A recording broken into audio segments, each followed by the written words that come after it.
네, 어제 뉴스공장에 출연한 최동욱 전 검찰총장에 관한 뉴스인데요. 최 전 총장에 대해서 대한변호사협회가 변호사 개업 신고서를 받아주지 않겠다라고 밝혔습니다.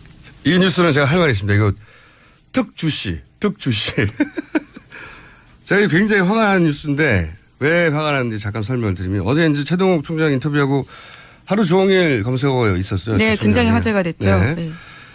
그 특검이 왜 연장돼야 되는지 삼성 이재용 부회장이 왜 구속돼야 되는지 제가 들어본 것 중에 가장 설득력 있는 네네. 인터뷰였고 재밌게 들었습니다. 네. 그 굉장히 인상적이었다는 사람도 굉장히 많이 만났어요. 저도. 뉴스공장 인터뷰 역대 베스트3 안에 든다. 나머지 베스트2는 아직 정하지 못했어요. 네. 이거부터 일단 정해놓고요. 네네.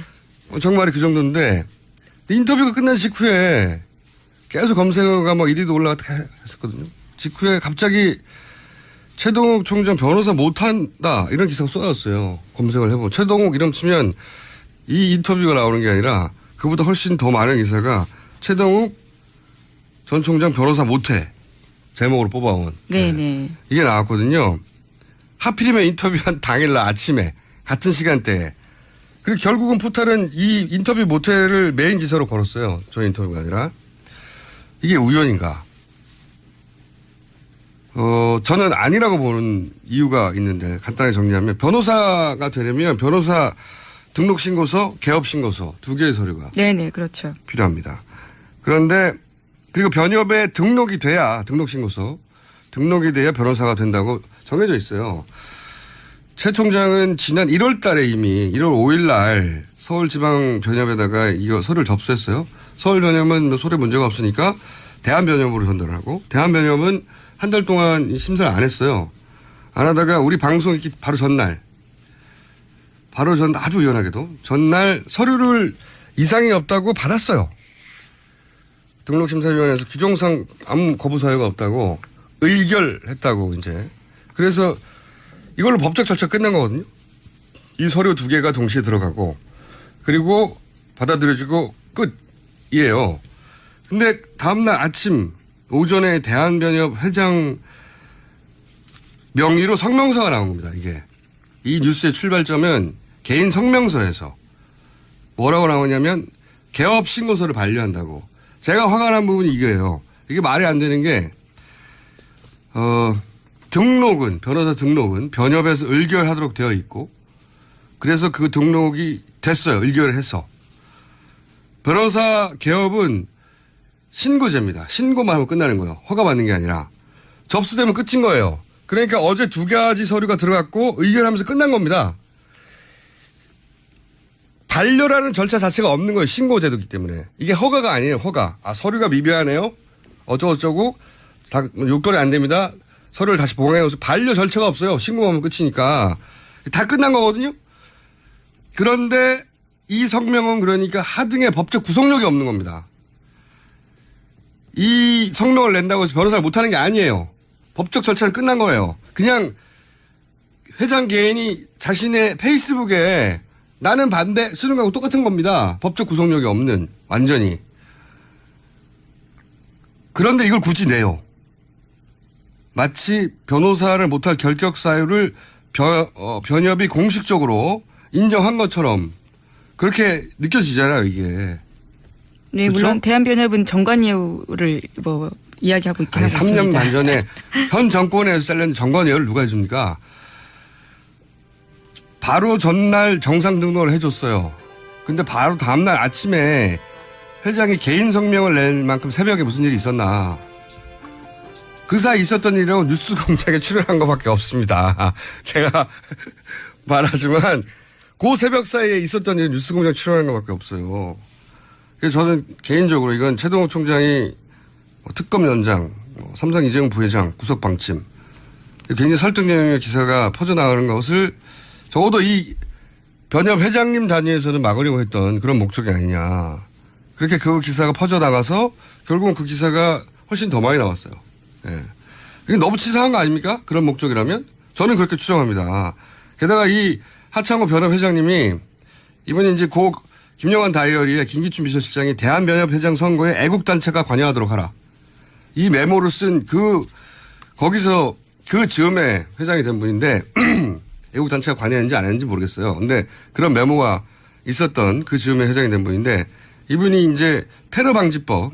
네, 그 필리버스터. 당시에 네, 그때 의견서 냈었죠. 변호사들의 의견 수렴을 하지 않고 대한 변협 명의로 그냥 테러방지법 찬성 발표한다는 성명을 내버린 거예요. 예. 그 당시 논란이 있었습니다. 네, 그래서 변호사들이 항의하고 그래서 나중에 사과 성명을 했어요. 네, 본인이 개인 단독으로 변협 이름으로 내버렸다고. 근데 이번에는 맨 아래 성명으로 나온 건 이 출발의 성명이에요. 개인 성명. 맨 아래 보면 본인 명의로 돼 있습니다. 변협이 아니라. 이 차이가 큰 겁니다. 이 기사를 쓴 분들이 이 성명서를 확인했는지 모르겠는데 저는 확인해 봤어요. 맨 밑에 개인 명의예요. 대한변협의 회장 누구라고. 대한변협 이름이 아니라. 이게 너무한 거 아닙니까? 그 전날 밤에 다 통과되고 다 끝났고 근데 법적 절차에도 없는 반려라고 혼자 성명 써가지고 내고 그 기사를 막 야 이거 너무한 거예요 이거. 야 우선 청취자 여러분들은 이 방송을 들으시면 이 방송을 좀 퍼뜨려 주세요. 이렇게 나오면 우리도 가만히 있을 수는 없잖아요. 더 널리 퍼뜨려 주시고 SNS 써주시고 페이스북에도 써주시고 그런 노력을 해주시고 저희 뉴스공장도 방법을 좀 생각해 보겠습니다. 화났어요. 너무 치사하다. 이렇게까지 하는 건. 참. 그 영어에 저런 말이 있잖아요. 무슨 분쟁이 생기면 그 개인적인 게 아니야. 사감을 하는 게 아니야. 저희는 사감입니다. 이건 아니죠. 이거 반칙이죠. 그리고 기사 쓰실 때 좀 확인해 봐 주세요. 성명서 딱 들어가서 확인해 보면 개인 명의로 돼 있는 겁니다. 그런 절차 없어요. 확인해 보세요. 반려라는 절차 없다니까요. 자, 화나. 다음 뉴스는요? 아니, 근데 제가 오늘 아침에 변호사님이니까 잠깐 여쭤볼게요. 아침에 최동욱 전 총장 인터뷰 나간 직후에 갑자기 변협 회장님이 그 밑에 개인 명의로 성명을 하나 내셨어요. 그래가지고 보니까 자세히 보니까 말이 안 되는 것이 이제 변협에서 변호사 등록을 안 받아줄 수는 있잖아요. 그렇죠. 결격 사유가 있어서. 이제 지방변호사협회에서 그걸 결정을 하고 최종적으로는 대한변호사협회에서 그걸 등록 신고를 받아줘야 하는데 서울지방변협에서는 통과시켰고 서울지방변호사협회에서 통과시켰고 대한변호사협회 심사등록위원회에서도 의결했어요. 수리하기로 의결을 했는데 그런데 갑자기 등록신고서 의결하고 그럼 자동으로 들어가잖아요. 두 개 다. 원래는 그렇죠. 근데 그중에 개업신고서만 왜냐하면 앞에 거는 의결했으니까 말이 안 되잖아요. 변호사로서 활동할 수 있다는 자격이 있다라는 거를 심사를 한 거고. 네. 그리고 개업신고서는 신고제이기 때문에 반려라는 절차도 없잖아요. 원래는 없어요. 사실은 이게 문제가 뭐냐면 원래는 법적으로 강제력이 없어서 변호사협회에서 계속 요구하는 게 정말 사회적으로 무리를 일으켜서 변호사로서 개업을 하는 게 마땅치 않은 사람이라도 원래는 이거를 법적으로 쫓을 방법이 없거든요. 사실은. 근데 오늘 아침 같은 경우는 왜 최동욱 전 검찰총장 같은 경우는 갑자기 받아놓고 전날 밤에 등록해주고 다음날 아침에 개업신고서는 반려한다고. 그러니까요. 이런 경우는 전례가 없어요. 등록을 안 해주면 안 해줬지. 저도 처음 봤어요. 왜 그런지 모르겠어. 왜 그러긴요. 저희 방송에 나간 거를 뉴스로 덮으려고 한 거지. 등록을 안 받아준 경우는 있습니다. 아니, 그러니까 등록 자체는 말씀드렸다시피 심사위원회가 따로 있으니까 등록심사위원회에서 이 사람이 과연 자격이 있느냐 아니면 징계 사유 같은 것들이 있느냐. 변호사로 개업할 자격이 없다고 안 받아준 경우. 개업 신고를 안 받아준 건 원래 이건 세무서에서나 하는 건데.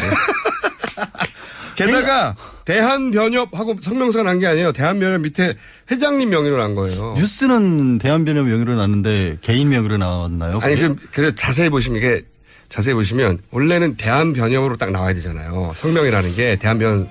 근데 지난번에 이 변협 회장님이 개인적으로 변협 명의로 그 테러 방지법 때 자기 독단이죠. 이런 경우는 독단으로 테러 방지법을 지지한다고 대한변협이라고 써서 그냥 성명을 냈거든요. 그래서 한번 또 회장들이 가서 또 항의하고 항의했죠. 그래서 사과 성명을 냈죠. 그렇죠. 이번에는 그래서 대한변협이라고 안 하고 대한변협 밑에 회장 누구라고 개인 이름을 적어서 내셨어요. 그러면 더더군다나 그렇다면 본인이 개인 페이스북에 쓴 것과 마찬가지 효력이 불과한 겁니다. 왜냐하면 자기 개인 의견을 성명으로 낸 거예요. 회장 개인 입장을. 다른 데도 아니고 변호사협회에서 그런 일이 벌어졌는데 참 이상한 일인데 그건 명확하게 말씀드리지만 법적인 효과는 전혀 없는 전혀 없고 일이죠. 둘 다 안 받아주면 모르겠는데 받아줬는데 다음날 하나만 아침에 나눠주면은- 그중에 개업 신고서만 반려. 이건 말이 안 되는. 그럼 어디서 일만 못하게 하겠다라는 건데 이거는 최동욱 전 총장 입장에서 그냥 있지는 않을 것 같네요. 이게 말이 안 되는 거죠. 더더군다나 그게 하필이면 저희가 인터뷰한 직후에 나온다는 무슨 인터뷰를 했길래 이렇게까지. 인터뷰는 훌륭합니다. 자, 네. 화가 나가지고 자세히 물어보면 물어볼수록 공장장 때문에 그런 거예요? 그러면 결국 책임져야겠네.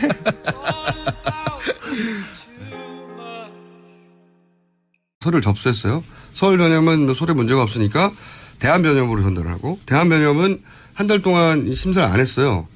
안 하다가 우리 방송 있기 바로 전날 아주 우연하게도 전날 서류를 이상이 없다고 받았어요. 등록심사위원회에서 규정상 아무 거부 사유가 없다고 의결했다고 이제. 그래서 이걸로 법적 절차 끝난 거거든요. 이 서류 2개가 동시에 들어가고 그리고 받아들여지고 끝이에요. 근데 다음날 아침 오전에 대한변협 회장 하필이면 인터뷰한 당일날 아침에 같은 시간대에 그리고 결국은 포탈은 이 인터뷰 모텔을 메인 기사로 걸었어요. 저희 인터뷰가 아니라. 이게 우연인가? 저는 아니라고 보는 이유가 있는데 간단하게 정리하면 변호사가 되려면 변호사 등록신고서, 개업신고서 2개의 서류가 네네, 그렇죠. 필요합니다. 그런데 그리고 변협에 등록이 돼야 등록신고서 등록이 돼야 변호사가 된다고 정해져 있어요. 최 총장은 지난 1월 달에 이미 1월 5일 날 서울지방변협에다가 이거 명의로 성명서가 나온 겁니다. 이게. 이 뉴스의 출발점은 개인 성명서에서 뭐라고 나오냐면 개업 신고서를 반려한다고. 제가 화가 난 부분이 이거예요. 이게 말이 안 되는 게 변호사 등록은 변협에서 의결하도록 되어 있고 그래서 그 등록이 됐어요. 의결을 해서. 변호사 개업은 신고제입니다. 신고만 하면 끝나는 거예요. 허가 받는 게 아니라. 접수되면 끝인 거예요. 그러니까 어제 2가지 서류가 들어갔고 의결하면서 끝난 겁니다. 반려라는 절차. 굉장히 인상적이었다는 사람도 굉장히 많이 만났어요. 저도. 뉴스공장 인터뷰 역대 베스트 3 안에 든다. 나머지 베스트 2는 아직 정하지 못했어요. 이거부터 일단 정해놓고요. 네네. 정말이 그 정도인데 인터뷰가 끝난 직후에 계속 검색어가 뭐 1위도 올라갔다 했었거든요. 직후에 갑자기 최동욱 총장 변호사 못한다 이런 기사가 쏟아졌어요. 검색을 해보면 최동욱 이름 치면 이 인터뷰가 나오는 게 아니라 그보다 훨씬 더 많은 기사가 최동욱 전 총장 변호사 못해 제목으로 뽑아온. 네네. 이게 나왔거든요. 네, 어제 뉴스공장에 출연한 최동욱 전 검찰총장에 관한 뉴스인데요. 최 전 총장에 대해서 대한변호사협회가 변호사 개업 신고서를 받아주지 않겠다라고 밝혔습니다. 이 뉴스는 제가 할 말이 있습니다. 이거 특주시. 제가 굉장히 화가 나는 뉴스인데 왜 화가 나는지 잠깐 설명을 드리면 어제 이제 최동욱 총장 인터뷰하고 하루 종일 검색어가 있었어요. 네, 굉장히 화제가 됐죠. 네. 네. 그 특검이 왜 연장돼야 되는지 삼성 이재용 부회장이 왜 구속돼야 되는지 제가 들어본 것 중에 가장 설득력 있는 네네. 인터뷰였고 재밌게 뉴스공장 들었습니다. 네.